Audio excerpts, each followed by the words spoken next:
Hey everybody, and welcome back to On Stage Off Stage. I'm your host, George Sapio, and this is episode number 196, December of 2025. This month, our guest is Jesus Granados, a high school coordinator and English teacher at Complejo Educativo Santa Lucía in Santiago de Puriscal in the canton of San José in Costa Rica. Jesus is also an actor, director, and experienced theater professional. I went on scene to Santa Lucía to have a chat with Jesus and talk about his career, teaching theater to high school students, and the theater scene in Costa Rica. So I know you from coming in to adjudicate your spelling bees here. Students learning English, students learning how to spell. It's been a very interesting experience, which has morphed into you and I getting to know each other as theater practitioners. What hooked you? When I was in high school, I tried to do some theater as well for some camps that we did. I was in the United States, you call them 4-H clubs. Sure, yeah. We have them here in Costa Rica too, the 4S clubs. And I was part of that. In some camps, we focused on arts. Some of them were focused on sports. Mm-hmm. And so on the arts ones, I tried to practice as much as possible, and I really felt interested of it. And then I started to get into that teenage era where you don't want to do pretty much nothing. I just got away from everything. I was just, going to high school using my phone all the time. And that was it for me. Then, when I finished high school, the thought crossed my mind of going to college to study acting. But of course, it's quite difficult to make a living out of acting, especially everywhere, but especially in Costa Rica, it's quite hard. And so, parents are parents and they do not support very much those ideas. No, it's not one of the better ideas you can come up with for a career choice. Hey mom, hey dad, guess what I want to be? Yeah, they will get very worried. And so I've always liked teaching, I've always liked English. And so I was like, and I thought, that could work too with acting somehow, like I could make plays with my students. So I tried to mix everything, and then as I started to work and make my own money as a teacher, I decided that I wanted to take some classes of acting. And so I went on to Casamaga on 2019. I started there to take their program of acting. It's a 4 or 5 year program.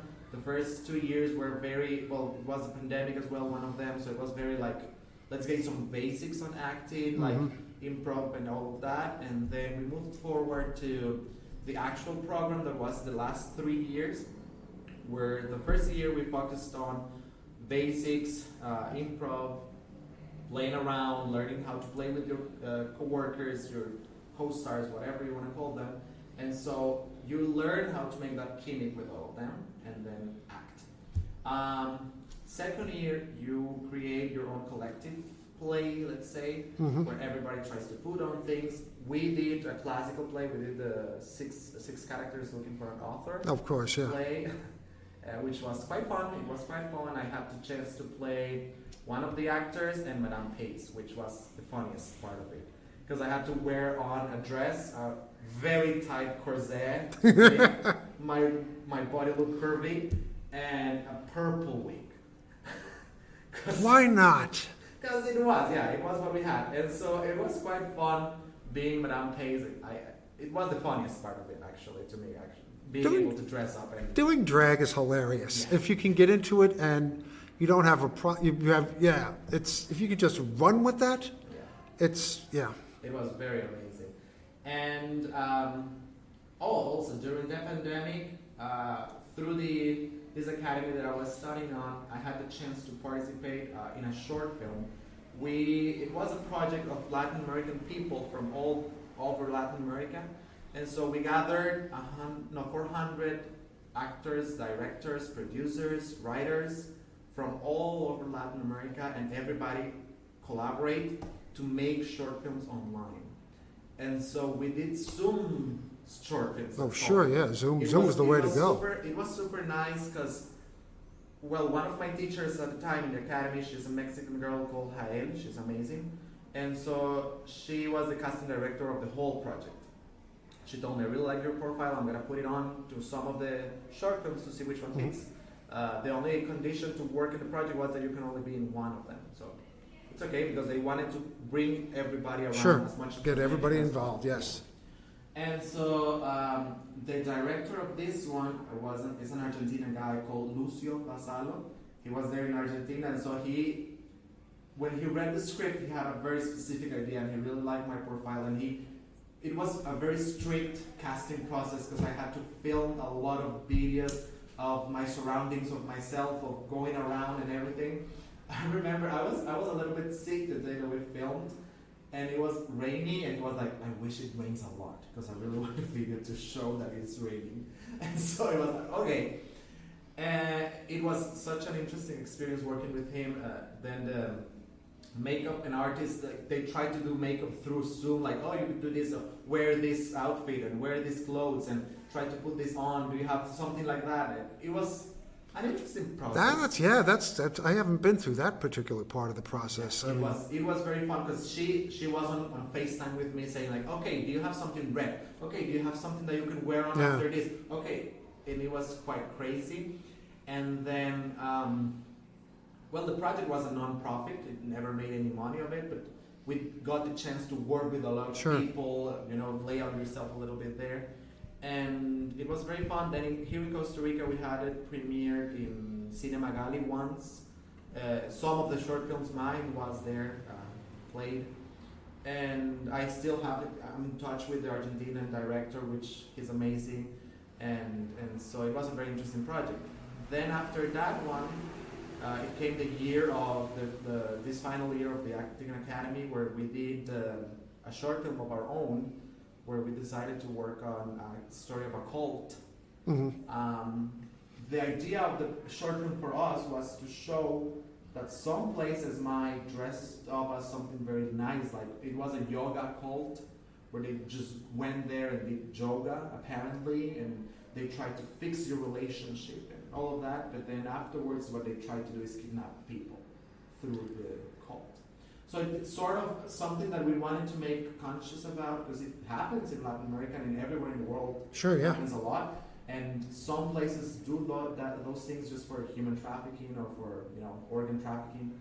And so we wanted to make something that was strong, respectful, and clear on the message.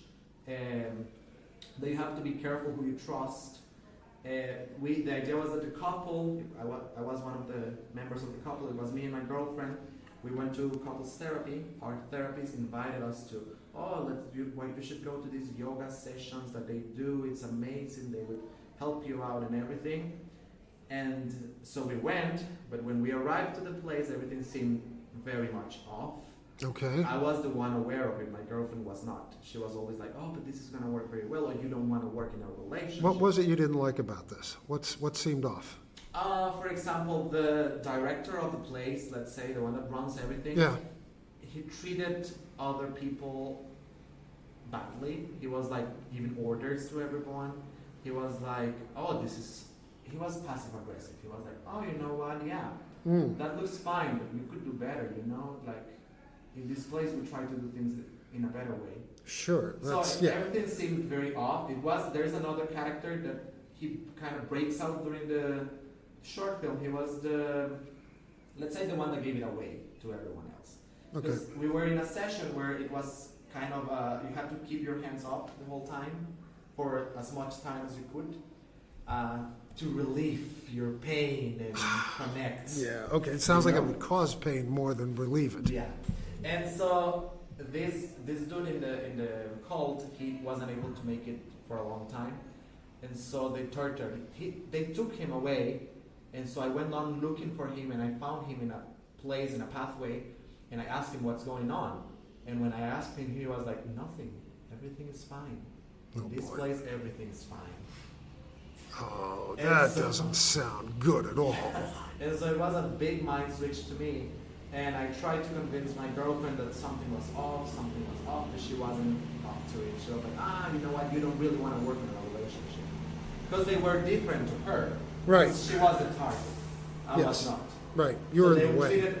They treated her differently. They were like, "Oh, you're so welcome here." So what happened? Did you guys walk out? Did you leave? I was able to walk out. She was not at the end of the short film. Yeah, she stayed behind. She stayed behind by choice. No, not by choice. they disappeared. Everything disappeared when I.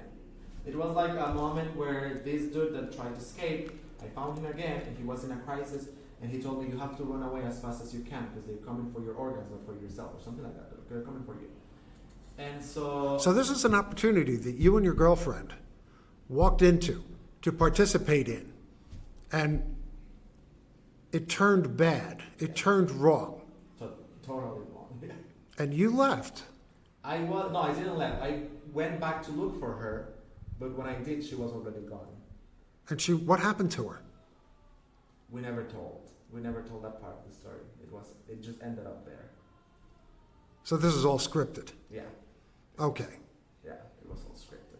It seems to me that your theater choices so far have been a little sketchy. Yeah, they were maybe some of them are a little rough, but I've always found playing those roles interesting a lot. I like comedy too. I would like to make more comedy style characters. Yeah. Yeah. Well, when you first started started acting, I felt like I wanted to make drama. That was my thing at first. I was like, I want to play sad characters or complicated characters in the mind. Yeah. And so that's why we went to all those options. I played Hamlet once, a monologue of Hamlet in the classes. I made a presentation with the Academy as well of a Costa Rica. It was an extract from a Costa Rican play it's called, I forgot the name. Única Mirando al Mar, that's the name. It's a Costa Rican play about some people that live in the garbage, how do you call it? Dumpster? Dumpster, yeah. They live there, and so the story talks about this girl that she wants to be able to get to know the ocean. She never does. I think at the end of the story, I don't quite remember the play. But the part that I picked was one of the members of the people that live there, and he tried to complain about everything that was going on for them. It was a very beautiful character. I felt like I played it very nicely. It's a very beautiful play. It would be very nice if we could go to watch it sometime. And so I started on playing with those characters, but then on the last maybe times that I was able to act, I started to find that I could play maybe comedy. I was skeptical at first. I was like, you know what? I don't want to make comedy because that's not acting. That's not.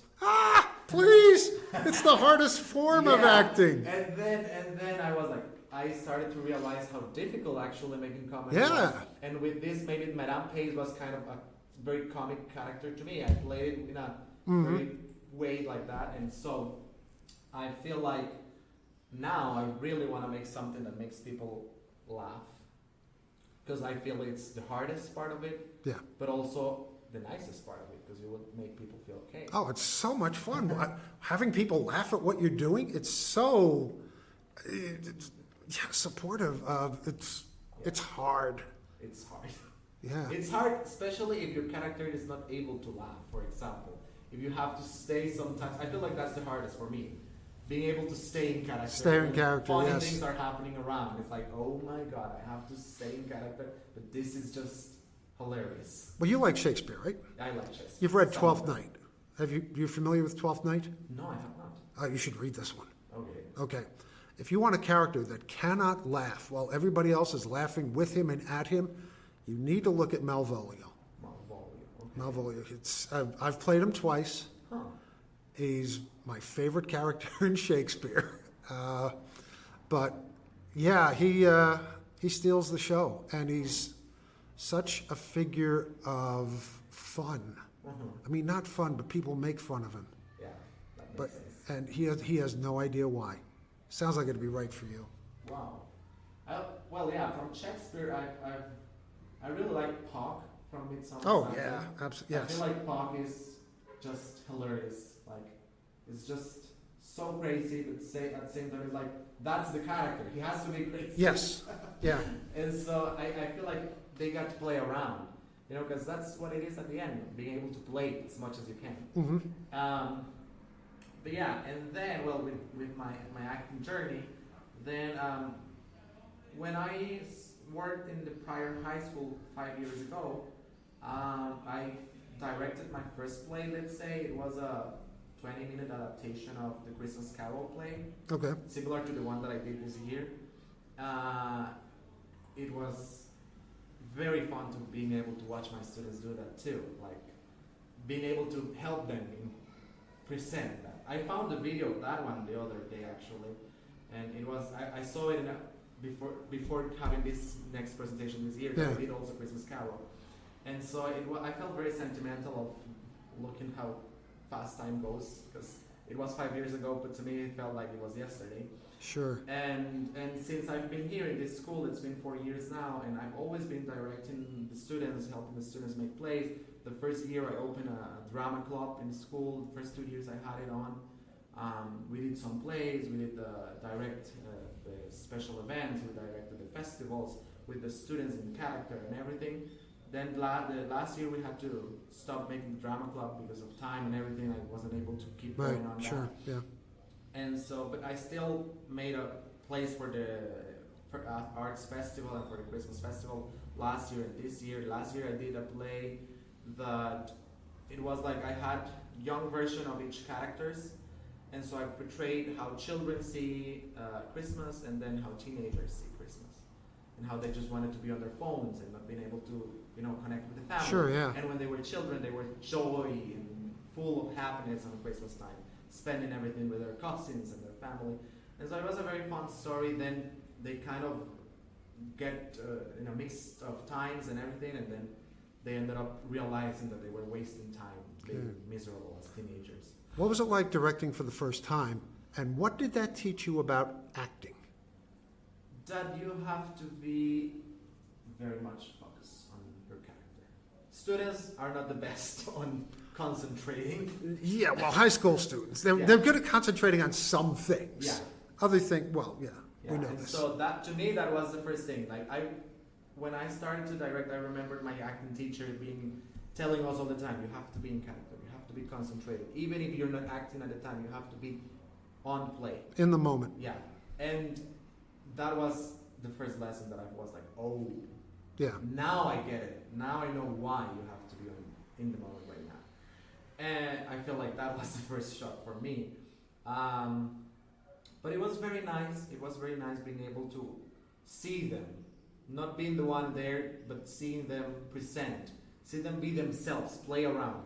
I told that this presentation of Christmas Carol this year, the Scrooge, the student was playing Scrooge, he was feeling very nervous about playing. Sure, yeah. Before going to stage, we had 600 people on the auditorium, so it was a full High house. school production, playing the lead in Scrooge. How could he not be nervous? Yeah, and so I stopped him. I was like, okay, stop moving around like a crazy, because you're getting yourself more nervous. Let's breathe in, breathe out. You got this. You've been playing this for a month or more. You already know your lines. You're the Scrooge. I just told him, you're the Scrooge. Play around. If you don't remember something, solve it. You're gonna know what to do. Be as rude as you want because you're Scrooge, and then be as kind as you want towards the end because you changed. Do you know how hard it is to just solve it? Going up on your lines in front of however many people? Yeah. It's happened to me, and it's the most terrifying thing that's ever happened. But I feel like he did a pretty good job. I was so proud. I was looking back in the curtain that was in the back. I was like trying to look because I wasn't able to be in the front. But I was like, you got this. And he did such an amazing job from the very, very first minute. I thought he was going to melt down. Sure. But when I saw him starting to talk, I was like, he got this. Nice. He does. Good. And he did. I feel like he did throughout the play.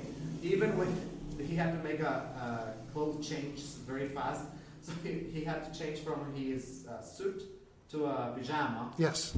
And so I was helping him change his clothes, but he took off his pants, and then the pajama wasn't going down. And we were like, oh my God, I'm gonna pull it like this. Panic behind stage! And then he was like, I almost sent him naked to the stage. He was like, oh my boxer. I was like, oh, put it up. I don't think we're ready for a naked Scrooge yet. Yeah. I don't think so. It worked at the end. I feel very happy about this play, actually. How did he feel after all this? He was very happy about it. He was very happy but very sad too, because he had laryngitis. Oh. And he then at the end he was suffering a lot from his throat. Oh. And he was on bed all Monday. It was Saturday and on Sunday he was full on bed the whole day. You think this was from rehearsing too much? I think it was due mostly to the weather change now, going through the dry season and everything. We all get sick in Costa Rica when weather changes. Yeah, that's true. And so I feel like it probably was that, but for sure the presentation aggravated it. Yeah. But then he's feeling fine now. But he felt very happy. His parents were very happy, and he wanted his parents to be very happy about that too. Good. I feel. And I'm just very proud of them. We had to solve also. That's something that you go on when you direct. We had to solve not having two students showing up that day and letting me know 30 minutes before the presentation that they were not coming. And so this, him being the protagonist, he was like, "How dare they? My parents are gonna kill me. My parents are gonna kill me if I don't present, because I bought clothes, I bought everything. That's so disrespectful." And it was very Well, it's not professional at all. Yeah, and so. But these are high school kids, and they don't understand the importance, the immediacy. The thing about getting into a production is you form a company, you form a family, you form a unit that everybody depends on everybody else, and when one of those things falls out, then you have to find a way to fix it. Yeah. And that's the thing about theater, finding solutions to impossible situations. Yeah. And yet we still manage to do it.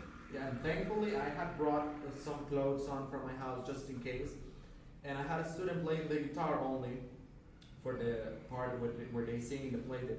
There's a part where they just sing a song that one of my students wrote. He wanted to write a song and sing it, and he told me, "Teacher, I really want to sing. Can I do that?" And I told him, "Okay, write your song, bring me your proposal, and we'll fit it in the play in some part." And it was a very lovely song, I feel. And the guy playing the guitar, he didn't play any character. The one singing, yes, but he didn't. And I asked him, "Do you think you're able to help me out with 2 characters? They just say like 3 lines. Can you try to help me out with that?" Yeah. And he was like, "Are you serious, teacher?" And I was like, "I mean, you're the only option right now. I mean, You're all I've got. Help me out, please." It's not like you can say no to me." And he was like, "Okay, what do I have to say?" And we went out of the show for a moment. We went into the classroom and was like, "Okay, we're gonna rehearse very quickly for them to understand what they have to do." And it was solved. Yeah. They missed a little time getting in stage when they had to, but they didn't have any practice. So what's a couple of years of your life scared off? I mean, come on, this is theater. Yeah. Talk to me about the theater scene in Costa Rica. I think we have more theater production than filming production for sure. But it's mostly concentrated in the central area of the country, San Jose. People there are used to going to the theater from time to time. But if you are not from San Jose, it's not that common. Not many people do it. Right now the government isn't the most supportive one, going on funds and all of that everywhere. They're cutting off money because we're short of money everywhere. Well, theater's almost always the first thing to get cut whenever they're looking to, It's very sad because it's very important, but still we still have very good productions. We have something that is called the TNT, the Theater National Company or Workshop. Let's say it like that in English. It would be the translation I say. Sure, yeah. And they train actors for 2 years on a schedule from 5 to 10 midnights, 10, 11, every single day from Monday to Friday. It's a very high training process. Very intensive, It's for free if you're up to it. You have to make a process of admission, of course, because that's an awful commitment. I mean, that's a big commitment. It is. But we have those opportunities for people wanting to make theater, and then afterwards you are able to work in the national company of theater that helps you out with funding and everything, so it makes it easier. But then also the most common thing is private productions. Usually private companies are producing, or private groups of actors that get together, make their own company, and they start looking for places to present and act. And I feel like theater, it's good, but you definitely have to have something else to back up you. Oh, you always do. I mean, yes, you're not going to make a living doing theater unless you get extremely lucky. Yeah, and so if you're really doing that, it's because you really love it in here, mostly, and well, everywhere. And I feel like we have very good talent, especially in the theater field. In filming, we have also a lot of talent. We're the country that produces the most films, I think, in Central America. But some of them are international features that come here and they're done here. Some of them are created by Costa Rican directors and directed by them. It's an ongoing industry. I think we got approved the filming law this year, a couple of months ago.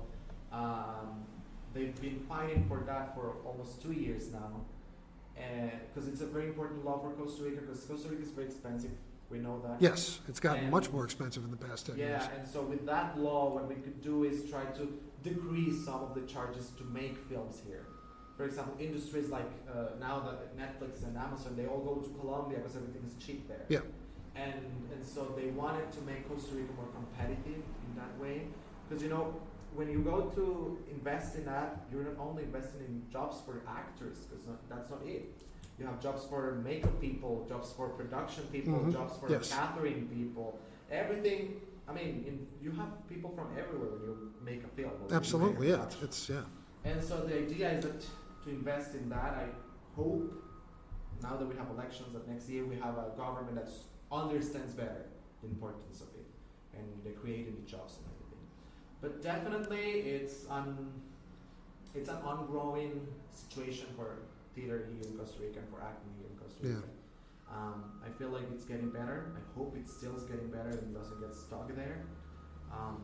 But yeah, it's like that for now. Okay. We've got a couple of films now, 2 years in a row, I think, going to the Goya Awards in Spain, which are very important awards that they have in Spain also. A couple of Costa Rican films have reached that, which was the first Central American country ever to do that too. So I feel like we're doing something right. Theater for students. Why do we need it? What do the students get? What life skills do the students get from doing theater? Because it's not just fun and games and dressing up and play acting. You and I, but we both know this is serious business. Yeah. What are optimally, what should the students get? Like we were saying before, the importance of teamwork. If something from the team falls down, everything is going to fall down. So you have to be a strong team to work in everything in your life. If you have a company and some of the members in the company are falling, then what's going to happen with the company? Yeah. It's going down with that. So definitely teamwork is one of the biggest skills that we work on through acting or through theater. And then empathy, to me, especially, I try to emphasize on that. You have to be empathetic to your character, to everyone else, and understand how that connects to you with your character, but also with your life. Because they're teenagers, it's not that they don't have empathy, but usually they're developing that skill. Yes. And so I feel like them getting the chance to act helps them understand that, oh, you know what, yeah, maybe if I put myself in the shoes of someone else, I know now what is going on, especially if they play characters that have difficult situations. Yes. They're going to be able to see like, oh, now I understand why. And so I feel like empathy, to me, I rather focusing on teamwork and empathy, but I know that there's a lot of public speaking skills and being able to perform in front of an audience and being able to speak in front of an audience and then having trust on themselves also, that works a lot. Building that trust to just perform, just don't mind the rest of the people, just express yourselves as well. I have not had a chance yet to find students that want to create their own stories, but I would like to very much. Still, I'm trying to encourage them to do so, because I feel like they should also learn to speak up themselves. For example, this student that told me he wanted to sing a song, I told him, okay, you want to sing a song, okay, but would you rather having a song that I tell you that to sing, or would you rather making your own song based on maybe the story that we're presenting? Yeah. And he told me, you know what, teacher, I would really like to write a song. And he did. He wrote like 4 or 5 drafts of the song, and then he put it on, and then he got together with this kid that plays the guitar, and they got together to make the rhythm and everything, and they presented to me, and I was like, oh, wow. Nice. You were able to actually, this is yours. You understand the importance of that? You just build this. Now he knows that that's possible. Yeah. That his opinion, his viewpoints, his voice has value and can be appreciated by others. Yeah. Breaking through that is so tough, especially for teenagers, because they're constantly worried about what everybody else is going to think. Yeah. You know, and this is, it's taking a chance. Yeah, and it was so amazing because they had to stood up in front of everyone. We had the curtains closed because we were changing the stage as they sing. And it was just that. And they stood there in front of 600 people and just played the song. That's wonderful. Created. That's absolutely wonderful. I felt very happy. I told him I would really like to find with the music teacher if we could record this song for you to have it. Yeah. In a more professional way, to have the audio very clear and everything. That's what I'm trying to do now. But I feel like also that's very important in theater, being able to let them express themselves, be themselves. And it's hard to express yourself sometimes. Yeah. It is for everyone, even for us. Even for adults, it's hard to let other people know what you're thinking and what you're feeling because, who knows how you're going to be received. Yeah. So, last question. You will have the chance to play any role in theater that you want. What is it? Well, I would really like to play Hamlet. I've always been interested in Hamlet.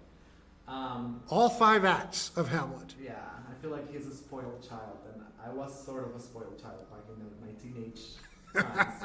And so I would really, really like to play Hamlet now, because I feel like it would be closure for me, but also it would be very fun to, you know what, just complain about my mom making up with my uncle, and then my dad dying and leaving me there, like, what the hell is going on with you people?